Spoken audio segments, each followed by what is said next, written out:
Hi, group number threes. Welcome to this week's reading. This week we are doing a reading called Bedtime Tarot, and it's just like a little reading that you can do before bed or in the morning to kind of get you grounded and focused. It's a simple 4-card reading, so it's a really easy tool for you guys to use. Yep, that's all I can think of. So, this is the card that drew you guys in. It is card number 2, Vishvamata. I'm going to keep an eye on my battery. It's about to die. So yeah. That is the card that drew you guys in today. I'm going to read it at the end of our reading. Focus. Thank you. So, I'm going to read that one at the end of our reading. But this is a simple 4-card spread for you guys, my group number threes, that you guys can use on your own, either before bed or in the morning. It is to kind of focus in your energy, figure out where you are, what you can improve on, that kind of stuff. So, the first card in our reading is a State of the Union. It's just kind of a like, what is your current state right now? Then card number 2 is something we did well today, or something you did well yesterday if you do the reading in the morning. This third card is what do I need to work on tomorrow or today? And then the last card is something that I need to release or let go of. So we're going to pull some cards. I'm also going to use an oracle deck because it's pretty and new. Oh God. Wow. Your cards are very talkative. This one for sure wanted to come out, and so does this one. Get one more. Oop, that one. This one. Okay. And then your oracles. So this is a super simple reading that you guys can do by yourselves. I'm adding in the oracles just to give you more flavor, more flair. But you can do this with your own tarot deck right before bed or in the morning to focus you in on the current moment, on the now, and kind of bring you into a spiritual mindset for either going to sleep or, oh, this card also wanted to come out. So let's see what your cards say. Shall we, my group number threes? All right, so this first card, this is your current state, how you're feeling right now, where you're at, where your headspace is, that kind of stuff. So let's see what cards we have for you, my group number threes. First card we have for you is, ooh, I have to actually cover this up. The card that we have for you, my group number threes, is the Queen of Coins. This is the Queen of Pentacles.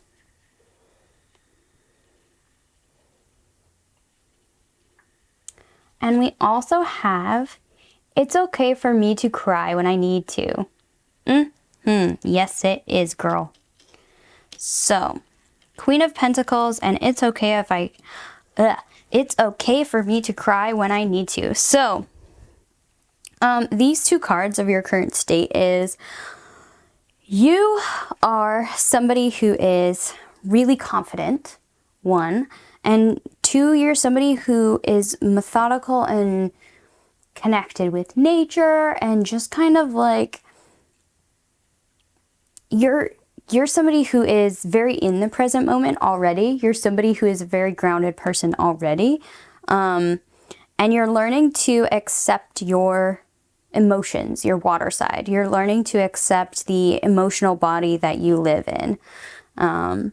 So yeah, your current state is one of progression, of slow forward movement, of confidence, but also learning to accept your own inner emotions. So our next card, card number 2, this is something you did well. And the cards that we have for you are, we have the 3 of coins. And then we also have this card which says, angels are all around you, energizing your soul. Interesting. So the story on this 3 of coins, the fairy tale that this is, talks about these 2 spirits teaching their young apprentice how to be a shaman. So I think it's really interesting that you got both a story that talks about other beings being around you and another oracle that also confirms angels being around you. So I think what we did really well today is that, or yesterday, depending on when you do this reading, is we did a really good job at working with our spiritual team and listening to them and also like connecting with them. That's a skill that not everybody has, and it's pretty cool that you got it. Good job. But you have put in the effort and you have come with an attitude of wanting to work together with your spiritual team, whether that's a deity or angels or guides or spirit guardians, whatever you subscribe to, or God.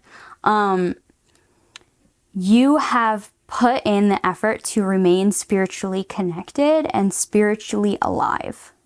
And that is what you did well today. You worked well with your spiritual team by talking to them, by keeping them informed, by listening when they reach out to you, all that kind of good stuff. So you're working with the divine in your life closely, and you're doing a great job. So this next bunch of cards, this talks about something to work on, something we need improvement in. So yeah, something we need to work on. And the cards that we have for you, my group number 3s, is we have the Knight of Cups. This really coincides with our first message. And then we also have let go of things that no longer serve you. So a thing to work on today or tomorrow, whenever you're doing this reading. Tomorrow or today, depending on if you do it at night or in the morning. Anyway, thing we need to work on, that we are continuing to work on, is connecting with our heart, connecting with our soul, more our emotions, really. It's that same message we kind of got here of we're learning to connect to our heart. It's a thing we need to continue to work on.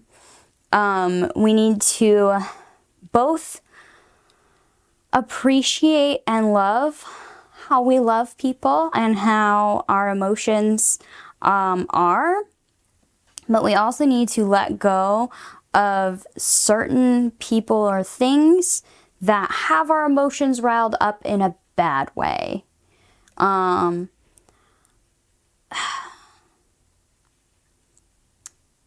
There's a difference between somebody getting you excited about life and getting all wrapped up in that person and being really happy and being romantically like just charged, and then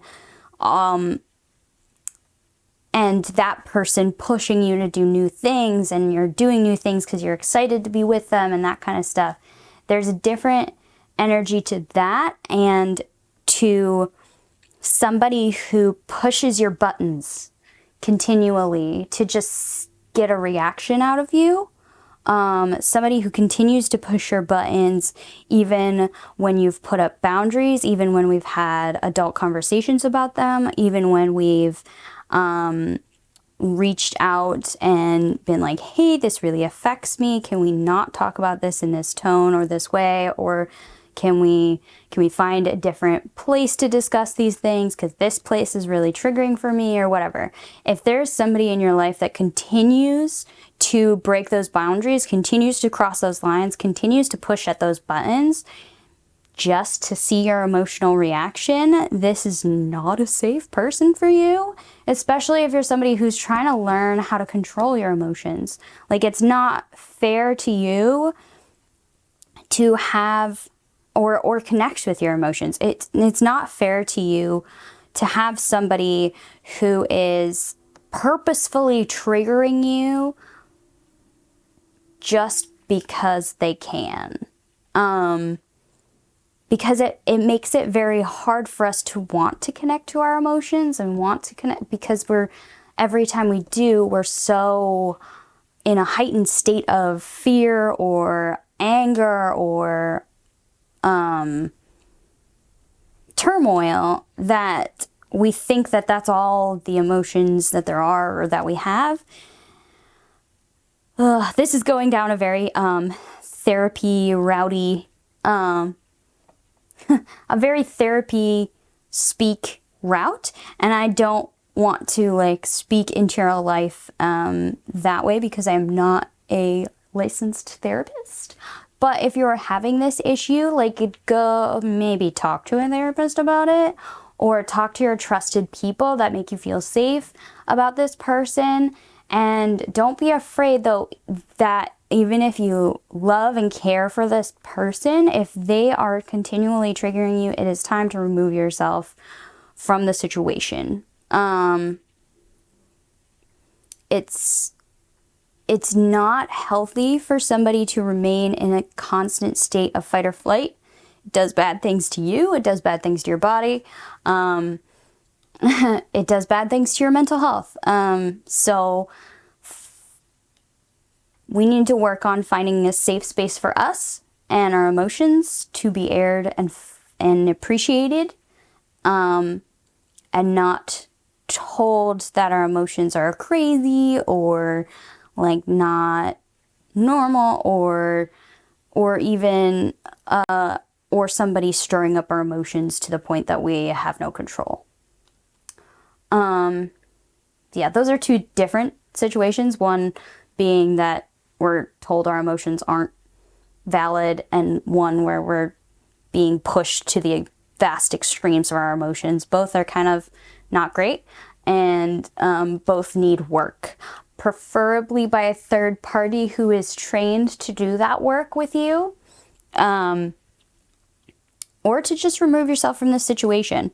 But that's a long and slow process for a lot of people, so don't get angry with yourself if you're like, I can't possibly leave that person. Like don't get angry with yourself if that's the feeling that you have as well. Just try and find a safer way to interact with this person for you. Yeah. Those are the messages I'm getting from that. I want to again say I am not a licensed therapist, so please do some research on that if you are struggling with it. By actual licensed therapists, those resources are out there, even on YouTube. So yes. That was kind of heavy. So let's move on to this card, which is something I need to release. So the cards that we have for you guys, my group number 3s, cards, something we need to release. We have the Ace of Coins, and we also have pick any tarot card. That's your answer. Oh, I guess we're going to pull another card. And forgive yourself. All right, we're going to pull one more card. I'm just going to pull from the top. And we have the 7 of Coins. The 7 of Coins. I don't remember what myth this is, so I'm going to look it up real quick. So this 7 of Coins talks about the myth of Nana, let's see if I can say this, Nanahatzin. It's an Aztec myth. It talks about a desire for good harvest, and it kind of talks about this myth about whether it's better to try and wait for something better, or to just scrap things and start over. In this case, particularly with the harvest, it's kind of talking about like, oh, do I wait to see if even more harvest comes in, or do I harvest now type thing. So pick any tarot card that is your answer, and the answer is patience. So something to release. I feel like this card and this card go together. This new opportunity and forgive yourself. I feel like we need to let go of the fear of moving on, the fear of starting over. The fear of I've grown all of this. I've grown all of this, and like, what happens if I just walk away from that? We have to release that fear and trust. Like, we've made this huge, nice spiritual connection. You need to trust that these guides, these powers that you believe in, are going to have your back through any type of huge change, through any type of letting go process. And I think there's also a message here of we need to release what is past.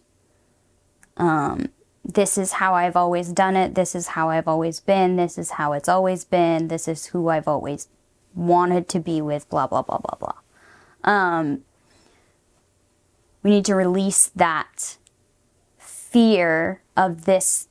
This is how it's always been, so I can't imagine a future without this thing, right? It's a releasing of the fear of the unknown.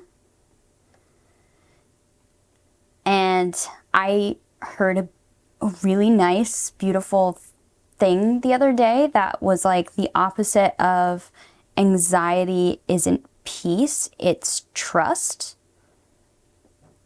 So we need to let go of our anxiety about letting go and trust that the universe will catch us, that the universe will give us a new thing to grow and be a part of. Yeah.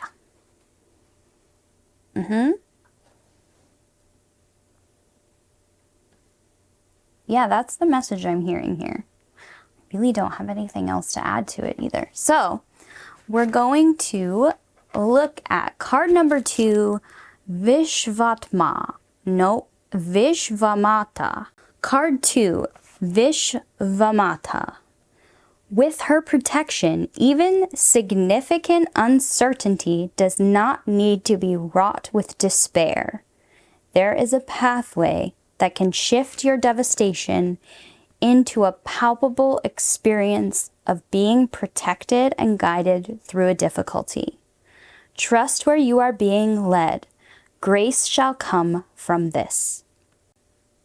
I'm also going to read you this little excerpt from the end. It says, her expression, semi-wrathful yet serene, reminds us that her ways strengthen our boundaries against that which cannot support the soul. She will not hesitate to strike at what could harm us. She also dissolves the defenses we have unconsciously set up against life, so that we can soften and become eager to participate in our life journey. When we are not hardened, corrupted, or rendered bitter by life experiences, we can be more open, like a curious child, and be guided more easily by our hearts along the unique and empowering life path that the Divine Mother offers us. Yeah, there's something crazy waiting for you guys. And the ask of your guides is to let go of the fear of the future and the unknown, because there's something else for you.